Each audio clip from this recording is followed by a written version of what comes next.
Shalom, saudara pemirsa dimanapun saudara berada. Berjumpa kembali dengan saya Pendeta Yanfantius Tulai. Nah, sore ini saya akan berbicara tentang bagaimana Anda bisa diselamatkan. Saudara-saudara, masalah keselamatan atau hidup yang kekal adalah masalah yang sangat esensi atau paling basic dalam kekristenan. Dan saya akan menyampaikan secara sederhana, karena mau tidak mau kita harus berhadapan dengan yang namanya kekekalan. Hidup dalam dunia ini palinglah puluhan tahun, mau atau tidak mau, suka atau tidak suka, satu kali kelak kita akan meninggalkan dunia ini. Pertanyaannya adalah, sudahkah Anda mendapatkan kepastian keselamatan di balik kematian? Saudara, mari kita berdoa sebelum kita baca firman Tuhan. Bapa di surga, memberkati pemberitaan firman Tuhan saat ini, agar boleh menjadi berkat bagi setiap orang yang menyaksikannya. Namamu dipermuliakan, namamu dikenal, dan banyak orang menerima anugerah keselamatan dalam Tuhan Yesus. Kami berdoa dalam nama Tuhan Yesus Kristus. Amin. Saudara, kita membaca firman Tuhan dari Roma pasal yang ketiga ayat yang ke-23 dan 24. Kemudian nanti dari Yohanes pasal 3 ayat 16 ayat yang terkenal itu. Roma pasal 3 ayat 23 dan 24, demikian firman Tuhan. Karena semua orang telah berbuat dosa dan telah kehilangan kemuliaan Allah, dan oleh kasih karunia telah dibenarkan dengan cuma-cuma karena penebusan dalam Kristus Yesus. Yohanes 3:16, karena begitu besar kasih Allah akan dunia ini, sehingga Ia telah mengaruniakan anaknya yang tunggal, supaya setiap orang yang percaya kepadanya tidak binasa, melainkan beroleh hidup yang kekal. Saudaraku sekalian yang dikasih Tuhan, bagaimana caranya supaya kita bisa mendapatkan jaminan keselamatan kehidupan yang kekal dalam kekekalan? Saudara-saudara sekalian, yang pertama adalah kita harus menyadari dan mengaku bahwa manusia itu telah jatuh dalam dosa, termasuk diri kita. Ya, manusia telah melanggar firman Tuhan dan jatuh di dalam dosa. Alkitab mengatakan,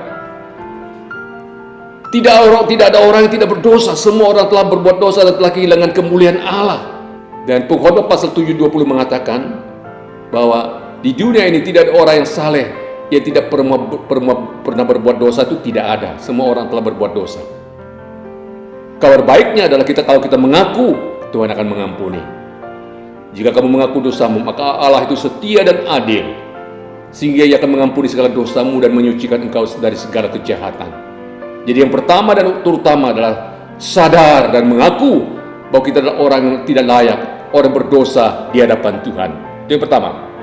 Dan yang kedua adalah menyadari, mengakui seperti apa yang Alkitab katakan, bahwa manusia itu telah mati di dalam dosa. Efesus pasal 1:2 berkata, kamu dahulu sudah mati karena pelanggaran dan dosa-dosamu. Orang mati bisa berbuat apa sih? Masuk peti mati aja tidak sanggup. Artinya tidak berdaya. Karena kita sudah mati karena dosa dan sedang berjalan menuju kepada kebinasaan yang kekal. Itu kondisi manusia. Secara fisik mungkin orang tetap hidup masih, tapi secara rohani sebenarnya dia telah mati karena dosa. Dan dosa itu sifatnya memisahkan hubungan manusia dengan Allah. Dan manusia sedang berjalan menuju kematian yang kekal dalam neraka. Manusia tanpa pengharapan. Apa itu neraka? Markus pasal 9 ayat 48 mengatakan, neraka itu digambarkan sebagai ulat-ulat bangkai tidak mati-mati, dan api tidak akan padam-padam sampai selama-lamanya. Itu kondisi manusia di neraka. Saudaraku sekalian, maka setelah kita mengerti bahwa manusia telah berbuat dosa, dan juga kondisi manusia itu mati secara rohani, terpisah dari Allah, sesat seperti domba, lalu manusia berjuang untuk menyelamatkan diri sendiri. Dengan berbuat apa? Dengan melakukan moral yang baik, melakukan berbagai kebajikan, memeluk salah satu agama, menganut filsafat tertentu, menjaga etika kehidupan. Semoga kalau bisa itu menyelamatkan dirinya. Tetapi saudaraku sekalian dikasih Tuhan, tidak satu pun dari semua yang dilakukan oleh manusia itu memenuhi syarat untuk membuat manusia selamat atau masuk surga. Mengapa? Karena Yesaya pasal 64 ayat 6 mengatakan bahwa tidak ada yang benar di hadapan Allah. Segala kesalahan manusia bagaikan kain kotor di mata Allah.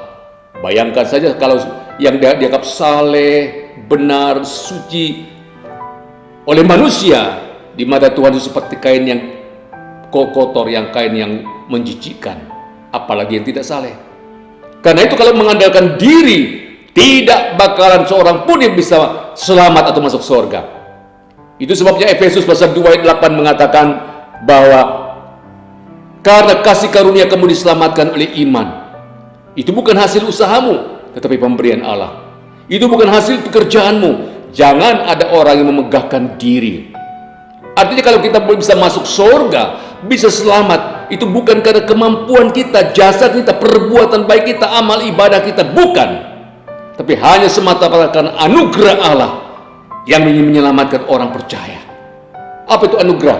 Anugerah adalah pemberian cuma-cuma kepada orang yang sebetulnya tidak pantas, tidak layak untuk diselamatkan. Dan itu cocok dengan kita yang tidak pantas, tapi Tuhan selamatkan dengan anugerah dalam Yesus Kristus.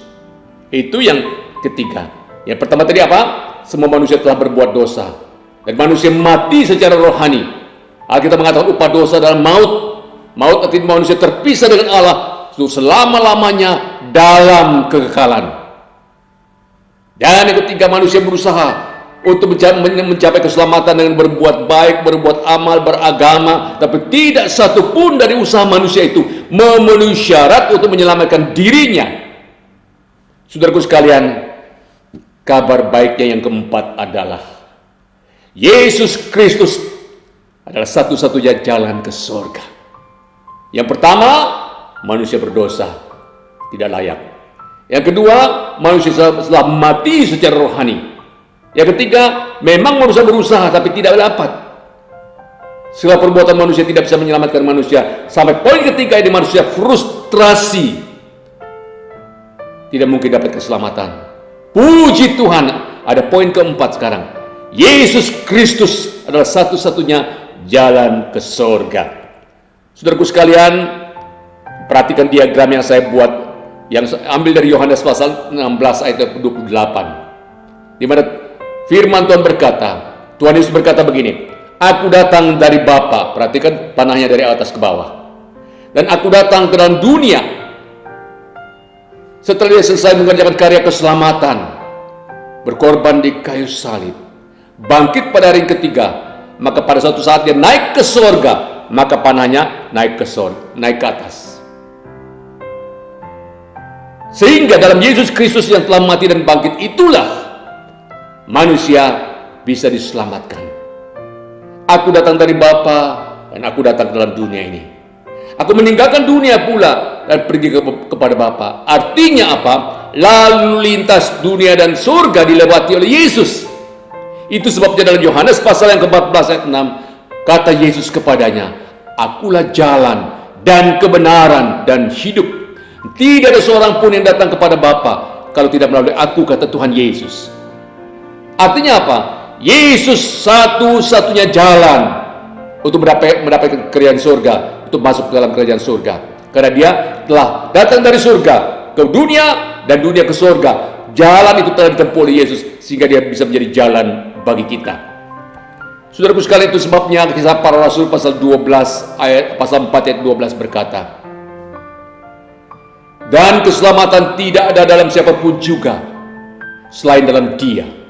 Sebab di bawah kolong langit ini tidak ada nama lain yang diberikan kepada manusia yang olehnya kita dapat diselamatkan. Keselamatan, hidup kekal hanya di dalam Tuhan Yesus Kristus yang telah mati dan bangkit bagi kita. Saudara, sudah 4 poin yang kita lihat. Manusia berdosa, manusia telah mati dalam dosa dan telah berjalan menuju kepada kebinasaan yang kekal, terpisah dari Allah untuk selama-lamanya. Manusia berusaha tetapi tidak bisa. Yesus adalah satu-satunya juru selamat yang telah mati dan bangkit bagi kita. Sekarang apa yang harus kita buat? Poin kelima adalah menerima Kristus sebagai Tuhan dan juru selamat pribadi. Itu sebabnya dalam Yohanes pasal 1 ayat 12 mengatakan, tetapi semua orang yang menerima Kristus itu, diberinya kuasa supaya menjadi anak-anak Allah, yaitu mereka yang percaya dalam namanya. Walaupun manusia telah berbuat dosa dan telah kehilangan kemuliaan Allah, dan statusnya berjalan menuju kepada kebinasaan yang kekal, terpisah dari Allah. Tapi jika orang menerima Tuhan Yesus, hubungan dengan Allah dipulihkan, kita diterima kembali sebagai anak-anak Allah. Saudara, ada dua kemungkinan: percaya, menerima, atau menolak Kristus. Kita diperhadapkan dengan dua pilihan. Yohanes pasal 3 ayat 18 berkata, barang siapa percaya kepadanya, percaya kepada Yesus, dia tidak akan dihukum. Barang siapa tidak percaya, ia telah berada di bawah hukuman, sebab ia tidak percaya dalam nama Anak Tunggal Allah. Perhatikan ada dua: percaya, nggak dihukum; tidak percaya, ia sudah berada di bawah status hukuman itu. Kita pilih yang mana? Yohanes pasal 3 ayat 36 berkata, barang siapa percaya kepada Anak, Yesus Kristus maksudnya, ia beroleh hidup yang kekal. Tetapi barang siapa tidak taat kepada Anak, tidak mau percaya kepada Tuhan Yesus, ia tidak akan melihat hidup. Jadi melihat aja tidak, apalagi masuk. Melainkan murka Allah tetap ada di atasnya. Dua pilihan: percaya atau tidak percaya, dengan konsekuensi masing-masing. Roma pasal 10 ayat 9 berkata, sebab jika kamu mengaku dengan mulutmu bahwa Yesus adalah Tuhan, dan percaya dalam hatimu bahwa Allah telah membangkitkan dia dari antara orang mati, maka kamu akan diselamatkan. Dengan mengaku Yesus dengan mulut dan percaya dalam hati kita, dia juru selamat, dia Tuhan, maka kita akan diselamatkan. Sederhana sebetulnya, banyak orang mengabaikan. Saudaraku sekalian dikasih Tuhan, Tuhan Yesus berkata dalam Wahyu pasal 3 ayat 20, lihatlah aku berdiri di muka pintu dan mengetuk. Barang siapa membukakan pintu hatinya, aku akan masuk mendapatkan dia, tinggal bersama dengan dia, makan bersama-sama dengan dia. Yesus sang juru selamat ingin tinggal di hati kita, merestorasi hidup kita, membenahi hidup kita, menyelamatkan kita. Perhatikan, Yesus mengetuk dengan lembut. Dia tidak mendobrak pintu, dia tidak memaksa. Orang yang mau menerima dia akan masuk. Tapi orang yang tidak mau menerima, itu adalah urusan orang itu dengan konsekuensi masing-masing. Tapi orang yang menerima Tuhan Yesus diberikan hidup kekal, dan menolak Kristus diberikan pasti mengalami kebinasaan yang kekal. Saudara, kiranya Tuhan Yesus memberkati kita sekalian mengambil keputusan yang penting, menerima Tuhan Yesus. Kalau saudara mendapatkan berkat dari firman Tuhan ini dan berkata, Tuhan, saya adalah orang berdosa. Saya tidak mau tunda-tunda waktu. Sekarang saya buka hati saya, menerima Tuhan Yesus sebagai juru selamat pribadi. Berdoalah di hadapan Tuhan. Saya akan pimpin saudara dalam doa. Mari kita berdoa. Terima kasih Tuhan Yesus, Engkau mengasihi kami. Meskipun manusia telah jatuh di dalam dosa, telah kehilangan kemuliaan Allah, mati secara rohani, dan mengalami upah maut, upah dosa itulah maut, terpisah dari Tuhan itu selama-lamanya. Tapi Tuhan tetap mengasihi kami. Terima kasih ya Tuhan. Meskipun manusia telah tidak mampu menyelamatkan diri dengan usahanya, karena manusia telah berdosa, dan tidak ada yang cukup pantas menyelamatkan diri manusia. Tapi Yesus datang ke dalam dunia ini, lahir di kandang hina, mati di kayu salib, berkorban bagi kami, dan bangkit pada hari yang ketiga, mengalahkan maut, kuasa iblis dan kuasa dosa, dan naik ke sorga menyediakan tempat bagi kami akan datang kembali pada akhir zaman. Ya Tuhan, di dalam Engkau ada jalan keselamatan. Di dalam Engkau ada pengampunan dosa. Hamba berdoa untuk setiap pemirsa yang menyaksikan siaran ini. Engkau mengetuk hati mereka. Jika mereka belum percaya dan menerima Tuhan Yesus, biarlah saat ini mereka mengaku Engkau sebagai Tuhan dan Juru Selamat pribadi. Datang kepadamu, berserah hidup kepadamu, untuk menerima kehidupan dan kekalahan pengampunan dosa. Bagi yang sudah percaya, teguhkan iman percaya mereka, tidak meninggalkan Tuhan Yesus sampai selama-lamanya. Demikian kami berdoa dan bersyukur, Demi nama Tuhan Yesus, penebus dan juru selamat kami yang hidup, kami berdoa dan bersyukur. Amin. Sampai sekian perjumpaan kita. Tuhan Yesus memberkati. Shalom.